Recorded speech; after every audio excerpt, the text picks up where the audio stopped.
Welcome, everyone. Thanks for coming. We're going to start at the top today with our special representative for Iran, Brian Hook. He has some opening remarks, then he'd be happy to take a few questions from you all. Please, Brian, come on up.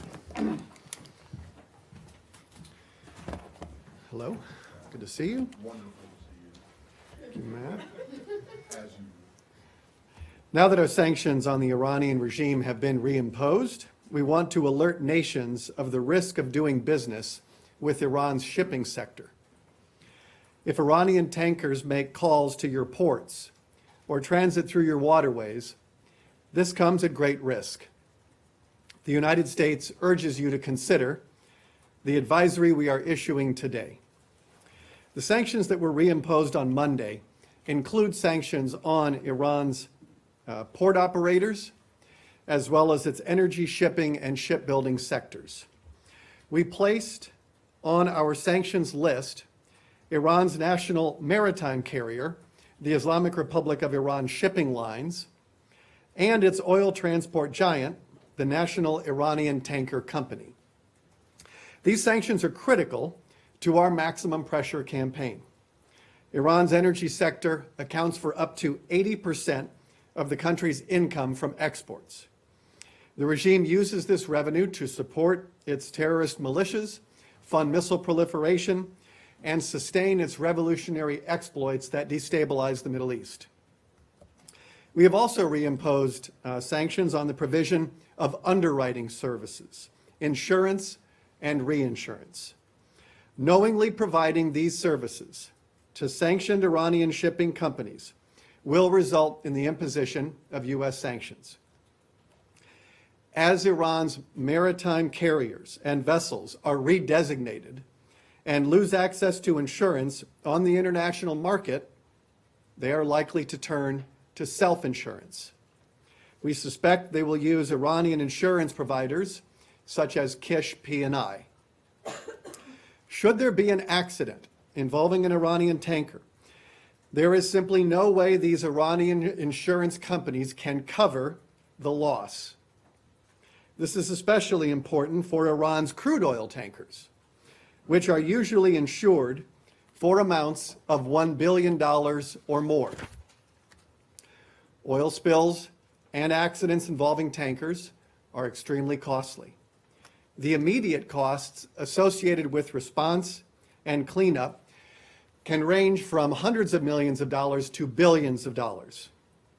When litigation costs and penalties are added, the total liability is even greater. But the costs of these accidents extend well beyond the initial response and cleanup. Tanker spills can imperil fishing and maritime industries for generations, harm tourism, and create irreversible economic and environmental costs on communities and ecosystems. From the Suez Canal to the Strait of Malacca and all choke points in between, Iranian tankers are now a floating liability. Countries, ports, and canal operators and private firms should know they will be likely responsible for the costs of an accident involving a self-insured Iranian tanker. We sincerely hope there will be no accidents, but accidents are a very real possibility given Iran's record.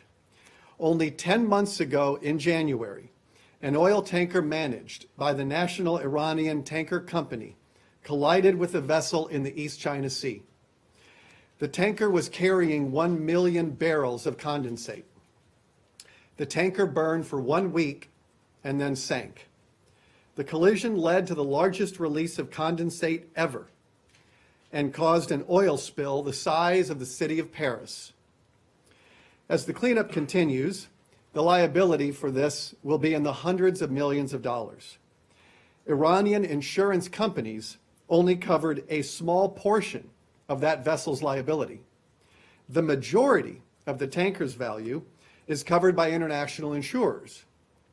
Now that our sanctions are back in place, these international insurers will no longer be in the risky business of covering Iran's tankers.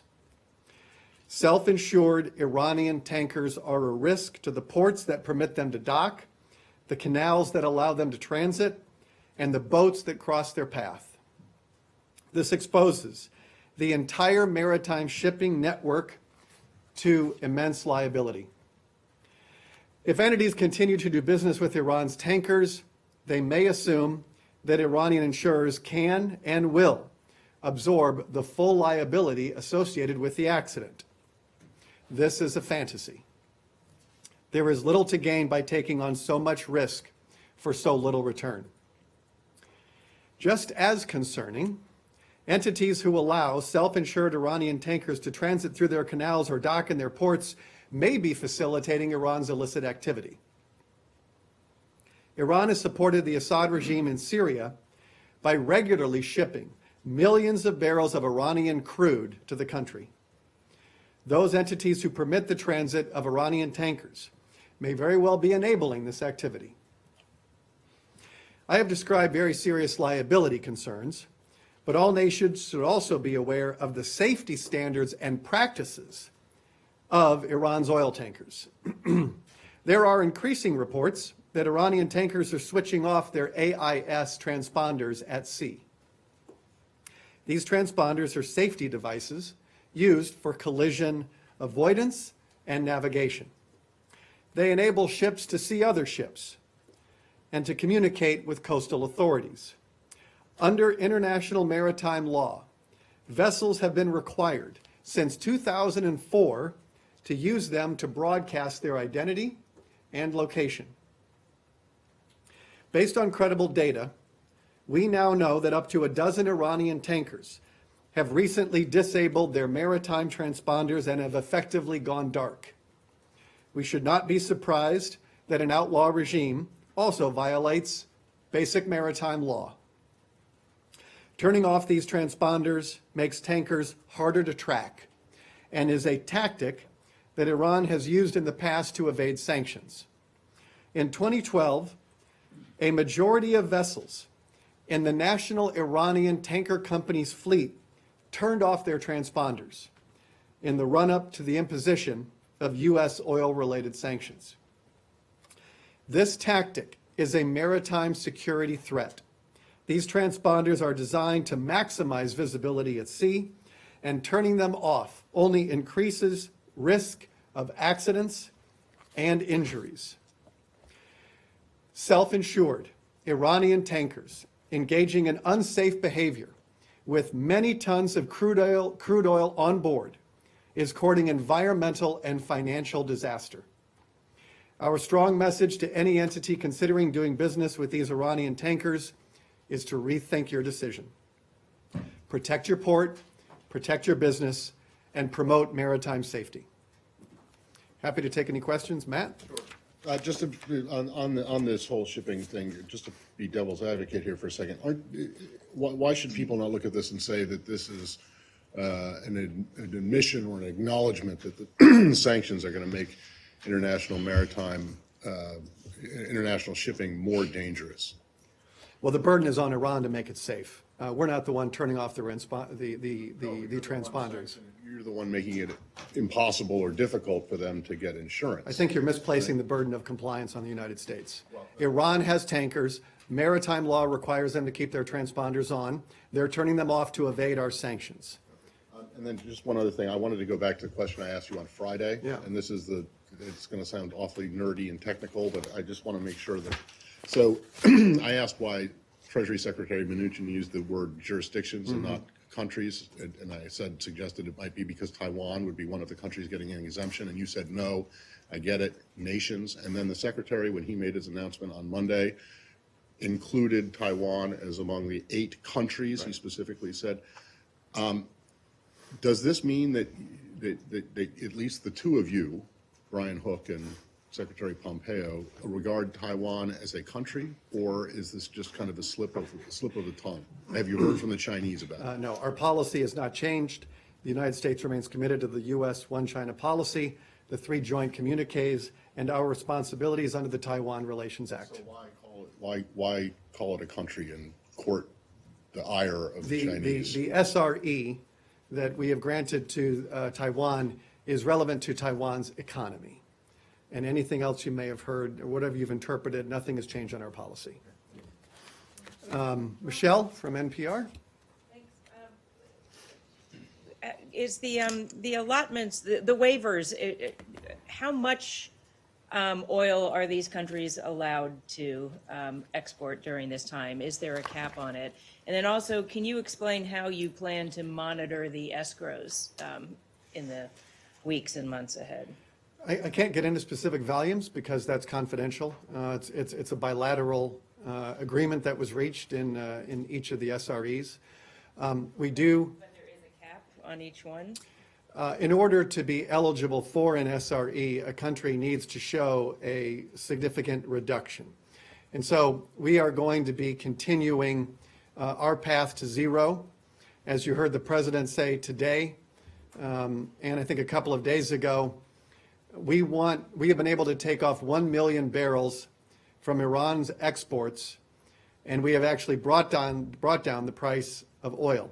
It was at $74 a barrel when the president announced he's out of the deal. We then took off 1 million barrels of oil, and Brent is now at 72, roughly 72. We have been very careful about applying maximum economic pressure without lifting the price of oil, and we've done that successfully. I just remind you that the Obama administration granted 20 SREs, 20 SREs to 20 countries over a period of many years. We have granted 8. 2 of those 8 countries have stopped importing Iranian crude. And if you look at all the countries that were importing Iranian crude prior to when the president left the deal in May, 20 of those countries are now at 0. And so 80% of this regime's revenue comes from oil exports. We are very serious about denying Iran the revenue it needs to destabilize the Middle East and fund missile proliferation and all the other malign behaviors it engages in. Nick.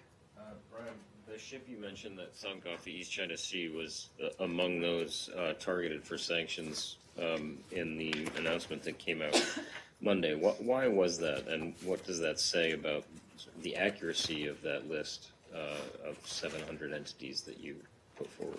Well, just because a ship is at the bottom of the sea doesn't mean that it still doesn't have economic consequences. There's still payments on the books. And so that ship, just because it sank doesn't mean that its financial life cycle has come to an end. And so we're very serious about going after all of these energy, the way they move their ships, the oil itself.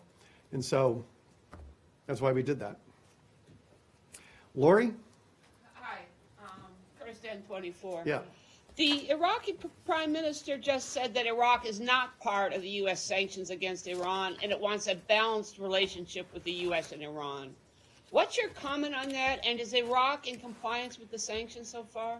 Well, we granted Iraq a waiver to allow it to continue to pay for its electricity imports from Iran.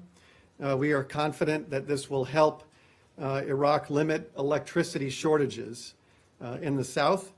Iraq is a friend and a partner, and we are committed to its stability and prosperity. And is it in compliance, as far as you know? We are very pleased with how we are working with the Iraqis.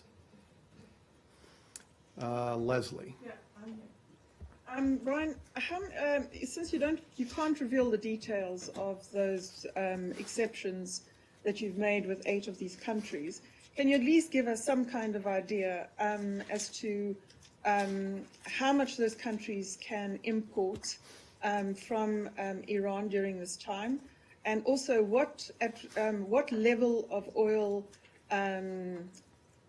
what reductions are you seeking from all of these at the end of the 6-month period? I can't tell you what our target is. We do have a target. You do have one. Yeah, we do have a target. And, well, our target, yes. I mean, we have a goal to get to 0. As I said, we have an adequately supplied oil market. We have to ensure that we advance our national security objectives while we do not injure our economic interests. If we were to increase the price of oil, it would be bad for American consumers, it would be bad for the global economy, and it would give an advantage to Iran. Now, we foresee in 2019 that we will have more supply than demand. And that puts us in a much better position to bring countries, all countries importing Iranian crude, to zero. So that's our target. During the next 6 months, we are going to be monitoring our diplomatic progress and the price of oil to ensure that we have calibrated this the right way. Francesco. Brian, why don't you want to give those figures? I mean, if it's not a transparent, this all feels rather opaque. Well, I told you the figure, it's zero. That is the figure. And so oil is a very fluid market. We have done a very good job of increasing oil production. So we have taken off 1 million barrels of oil, and during that same period, the United States increased production by 1.7 million barrels, and we increased exports by 1 million. The Saudis played a very helpful role. The Saudi Energy Minister, Khalid al-Faleh, was very good at increasing production during that period. We've been very pleased with oil producers increasing their capacity to ensure a well-supplied and stable oil market. So during this period, while we have taken off 1 million barrels, we have not lifted the price of oil. And that is not by accident. It is through very careful and calibrated diplomacy led by the Secretary and the President. So does that mean that some SRE can be renewed after those 6 months period? We are not looking to grant any exemptions or waivers from our sanctions regime. We have looked at this in terms of we do want to achieve maximum pressure without harming friends or allies, and we do not want to lift the price of oil. So there are a number of variables that go into these things, and we have calibrated them very well so far. So if those Abby? Have you received assurances from countries like China and India that they are going to go down to zero by the end of 6 months? We have been working with a number of countries, and I think that we either have concluded all of our SREs. There are no more than 8. And as I said, 2 of those have already stopped importing, and the rest we have reached agreement with. Yes, Can you tell us which 2 have stopped importing? I can. Nick? Go back to Michelle's question, Brian. So if you don't tell us exactly how this is going to work or what number you're trying to get to, can you talk about your confidence in knowing the money that goes into these bank accounts and the monitoring that the jurisdictions do? As you know, the jurisdictions, the U.S. relies on those jurisdictions to do that monitoring. Turkey was a real problem last time. Why do you have confidence that Turkey will somehow do better than it did before the JCPOA? I think you've seen a lot of pre-compliance with our sanctions over the last 6 months. You've seen you've seen over 100 corporations announce prior to November that they are leaving the Iranian market or they're canceling planned investments. On the oil side, we have seen the vast majority of refiners announce that they're out. I think this is a much different environment with our sanctions. I think the world knows that the President and his Secretary of State are very serious about maximum economic pressure. And that will apply to the escrow accounts. One of the advantages of these SREs is that it denies Iran the revenue from its oil sales. They do not get paid in hard currency. This is a regime that is facing a liquidity crisis. And so now these escrow accounts, even those countries who are still importing Iranian oil, Iran does not get the revenue. It stays in an escrow and then they spend down that amount to import goods from that country that was importing their oil. The Treasury Department monitors the escrow accounts. Secretary Mnuchin and Undersecretary Mandelker, Marshall Billingsley are very focused on ensuring that these escrow accounts are never used for illicit goods. And we will police these very aggressively. But as you know, Turkey was subject to criminal action last time for evading sanctions. Do you include Turkey on this list because you have confidence that they'll do something different, or they've promised something different, or is this a political decision to include Turkey on the list? Turkey is one of the countries. I had very good meetings with my counterparts in Turkey, and we are confident that we have reached an understanding in terms of the next 6 months. Just one more question. The president of Turkey, I don't know if you know, he said we will not obey such sanctions. He announced that he is not going to follow the sanction. And he said also that he sees this move by Washington as a code violating the global balance and code. What is your answer on this? President Trump received this same question this morning, and I would refer you to his answer. Thanks very much. Thanks, Brian. Right through that door. There we go. Perfect.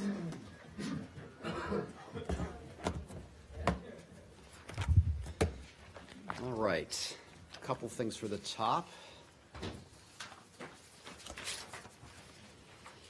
Today, the United States Agency for International Development and the Vietnamese Ministry of National Defense announced the completion of environmental remediation of the dioxin Agent Orange at Da Nang Airport. This historic 6-year cleanup effort represents our long-standing commitment to addressing the legacy of the Vietnam War, improving the lives of the people of Vietnam and of future generations. Working side by side with Vietnamese counterparts, we have advanced our strategic partnership and promoted goodwill between our two peoples. The United States Agency for International Development will now turn our attention to implementing the commitment of the United States toward remediation of Agent Orange at the Bien Hoa Airport. And secondly, the United States is concerned by the verdict sentencing Ali Salman to life in prison in Bahrain.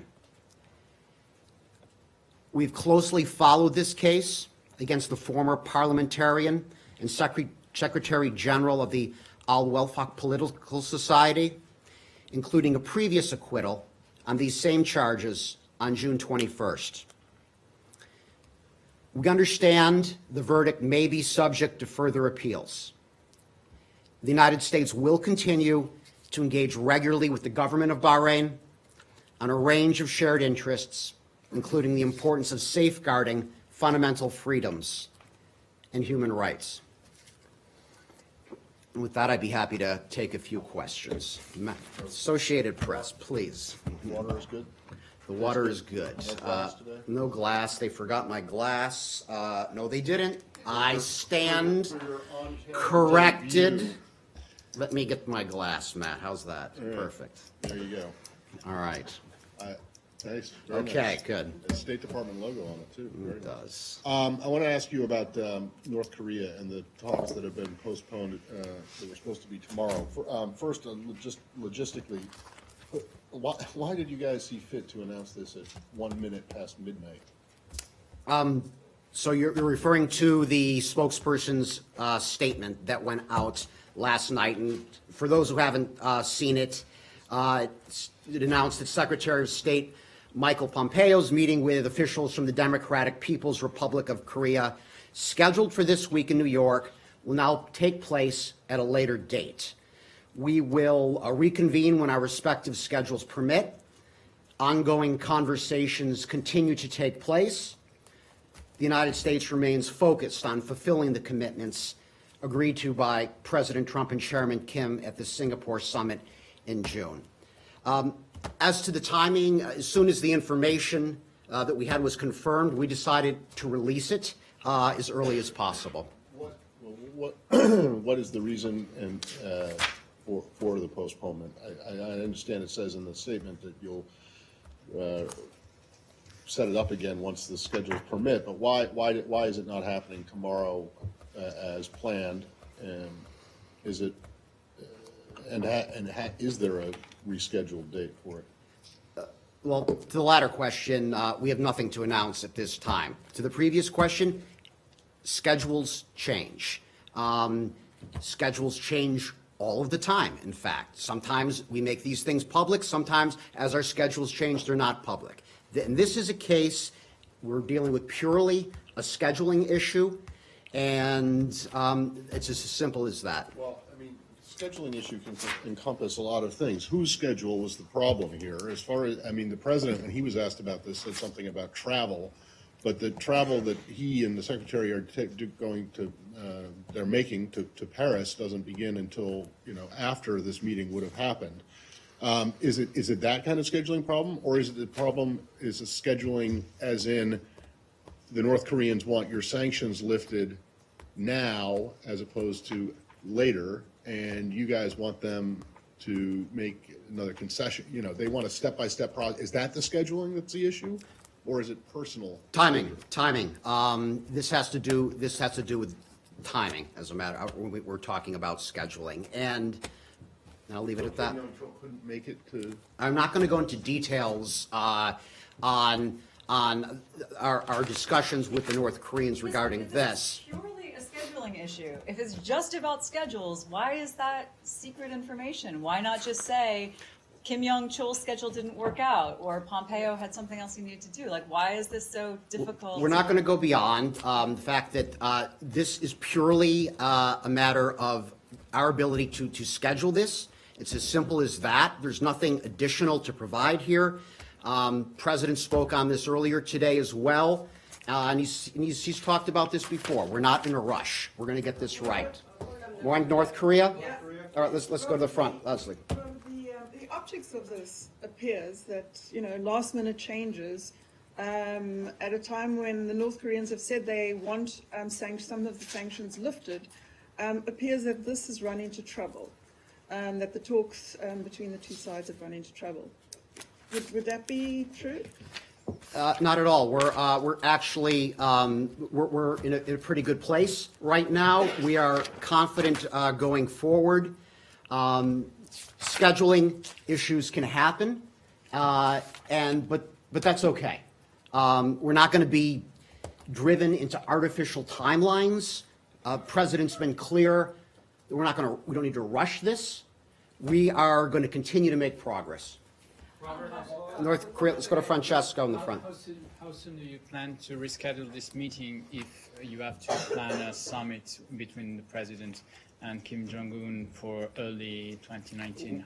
Nothing to announce right now. We would like the president had a very good meeting with Chairman Kim, you know, not that long ago, just in June, and he very much looks forward to his next meeting. So we're going to continue to work towards that. Last time that the president canceled a meeting, it was when Secretary Pompeo was supposed to go there in Pyongyang at the end of August. He said that there were not enough progress to continue talking. And is there some kind of reason like this time, or? I'll say it one more time. This is purely a matter of scheduling, and we reschedule. Please, just go to Fox, please. Rich, go. So, the Secretary divulged a few weeks ago that there was an agreement from Chairman Kim that the denuclearization process would conclude by January 2021. Is there a concern, if timing is no object, that will be missed, or is that a hard deadline? We're not going to be driven into artificial deadlines. This is something that the Secretary has said. We're going to continue to make progress, and that's the direction that this will continue to be pushing. Do you want a goal or a deadline, or what? I mean, it was the Secretary who floated that. Right. We shouldn't confuse the objective, which is the final, fully verified denuclearization of North Korea, with the pace at which these types of meetings will take place. Please, go CNN front. Thank you. Yeah. If the Secretary is talking about 2021 as being possible, and he's saying he thinks that they can denuclearize within that amount of time, how is this not a rush? How is there not some time pressure on it? We've come quite far. In a very short amount of time. The meeting in Singapore, the summit between Chairman Kim and President Trump was a very strong first step, and we are making progress, and we're going to continue focusing on that. A lot has happened since that time that we can take confidence in, from the cessation of missile tests to nuclear testing, to the return of the remains of American heroes, to the return of American citizens. And we're going to continue working forward and pushing forward on this. Thank you. More on North Korea. Right here, please. me see. The agenda that the secretary intended to discuss was U.S. inspectors being let into these sites. Are you still confident, given that this meeting has been postponed, that inspectors will be let into these sites? We're confident. This is a matter of scheduling. Everything else remains completely on track. Please, North Korea? Good, thank you.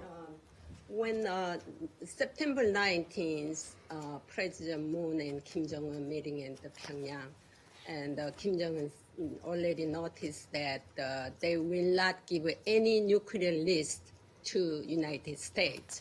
So how do you still believe North Korea will be FFVD?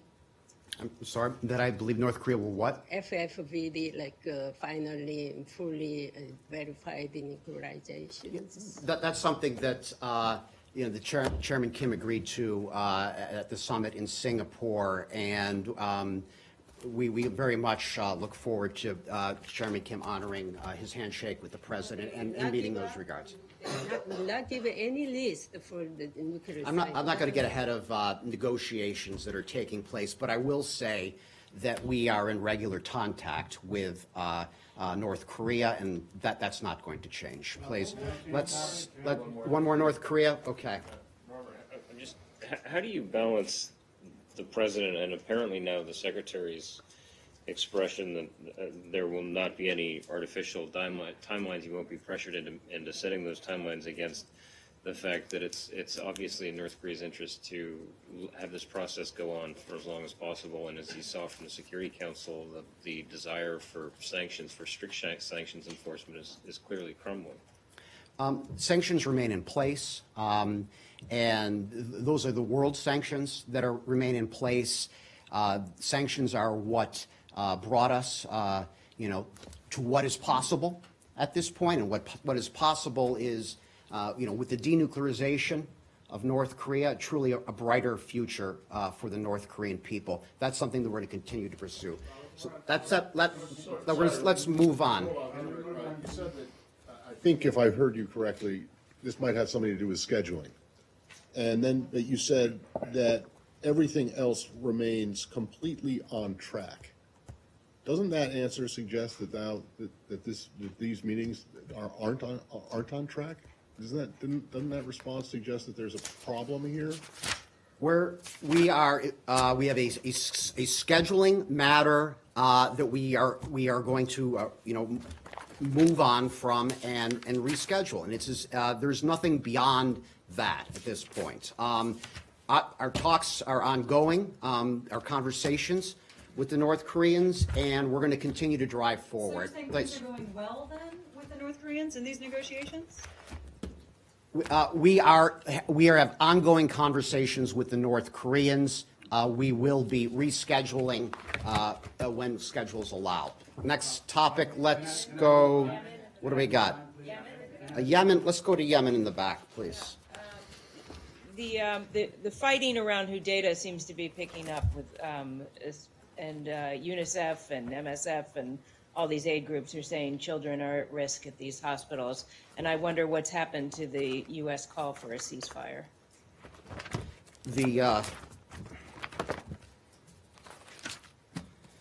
Well, I would start by saying we closely are following the developments that are taking place in Hudaydah. As the Secretary said, we've been urging all parties to come to the table and to recognize that there's no military victory that can be achieved in Yemen. And we continue to call for a cessation of hostilities and for all parties to support United Nations Special Envoy Martin Griffiths in finding a peaceful solution to the conflict. Have there been any phone calls? I mean, when you say they're calling for that, can you talk about any meetings, any phone calls, any urgency to that? We are in daily contact with the Special Envoy.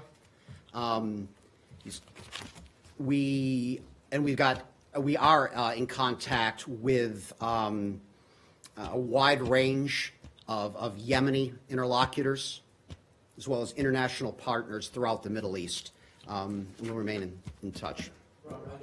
More in Yemen. Right here, please. the Saudi coalition to halt this offensive that they seem to now be bearing down on Hodeidah? We've called for a cessation in hostilities. That would include, as our statement previously has said, both Houthi missiles directed at Saudi Arabia and the United Arab Emirates. Please, next question. Last week, Yep. you also said that now was the timing was right for this cessation of hostilities, this ceasefire to begin. You said that was based on conversations with both sides. Have you had a miscommunication then with the Saudi-led coalition that they're now beginning this offensive? The timing, our assessment remains the same. We are in contact with the relevant parties, and we're going to continue to watch this closely. Yes. Can we keep Yemen? Yemen? More Yemen? Yemen. Yeah, I'm just to put a finer point on that.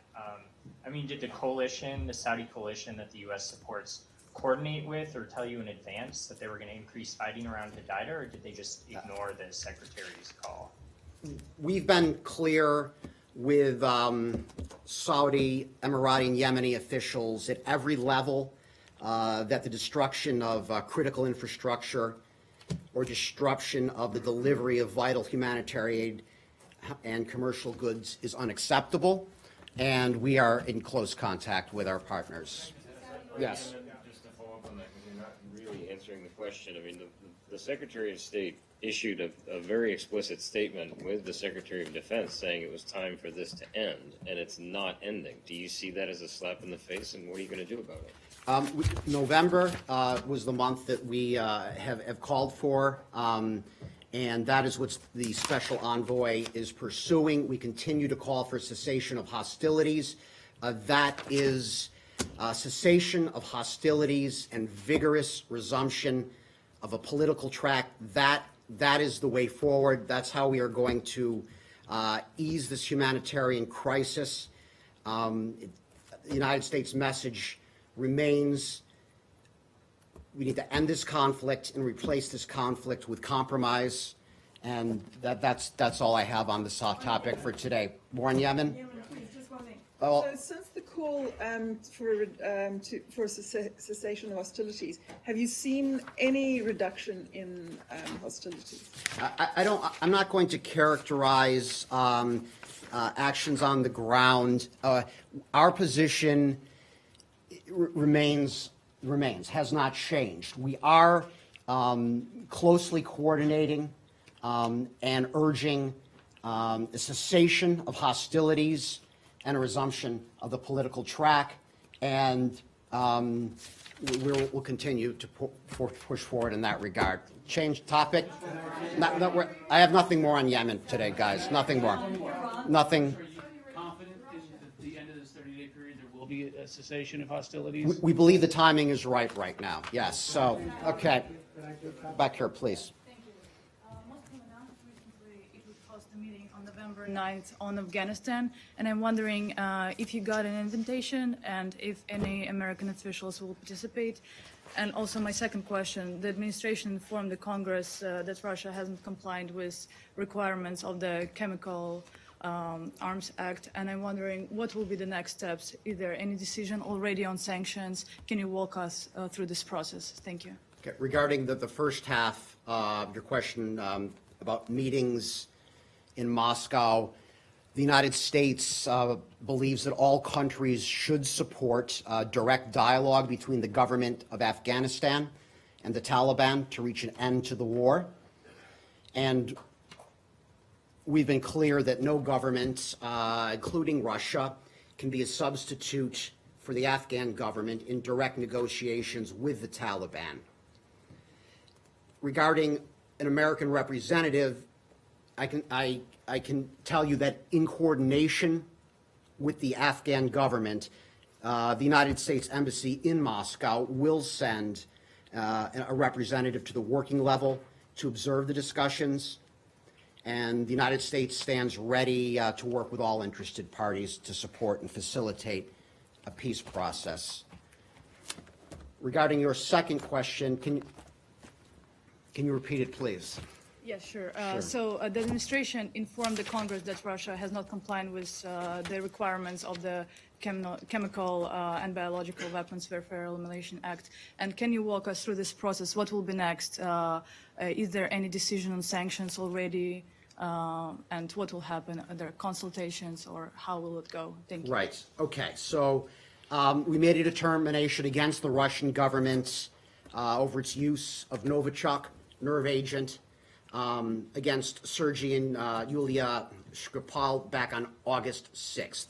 Under the Act, the Chemical Biological Weapons Act, the Russian government had until yesterday, November 6th, to take steps to meet the conditions required under the Act. By yesterday, it had not done so. So we followed what was required under the Act, and we informed the Congress that we were unable to certify that the Russian Federation was in compliance. And so as we move forward, we will be proceeding with our statutory requirements. I'll leave it at that. Is there anything else on Russia? Russia? When do you expect to impose those additional sanctions? Is there a specific timeline under those statutory guidelines? The process takes time, and we want to get sanctions right. We need to carefully consider the impact that sanctions have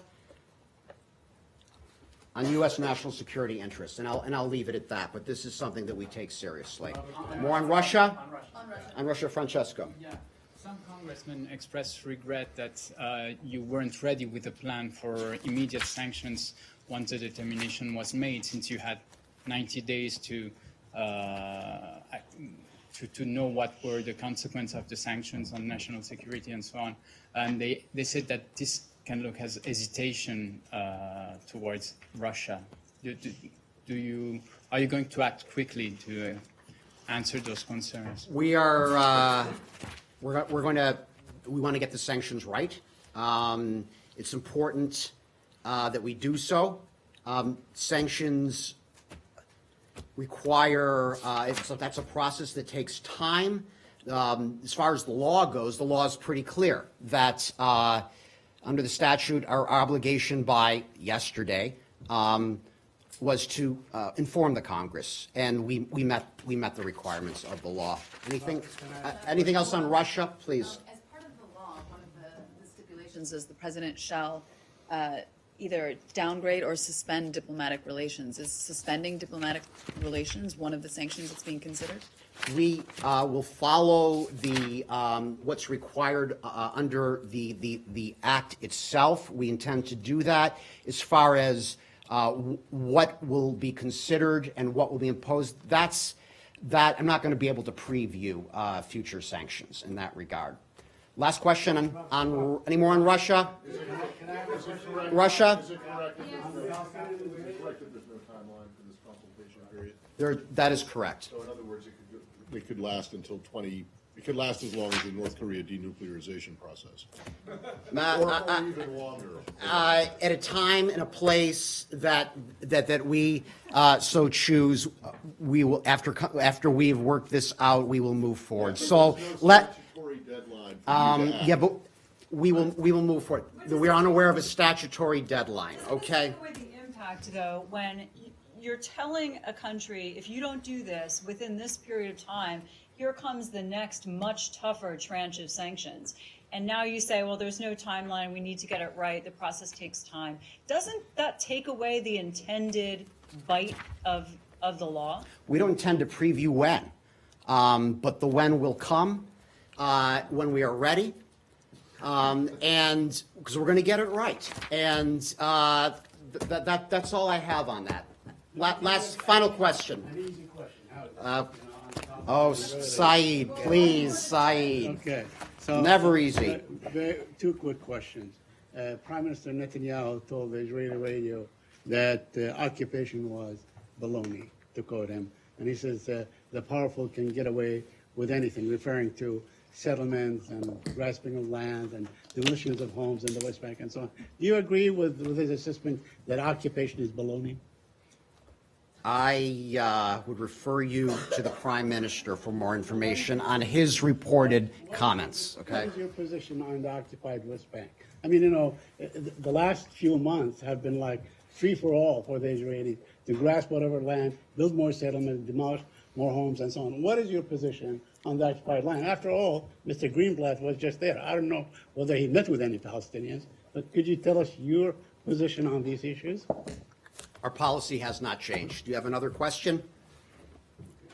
I'd like to ask you about your comment, the when will come when we are ready. Sanctions take time. How about sanctions The take time when to get will them come right. when we are ready. All right, I'll work on my phrasing.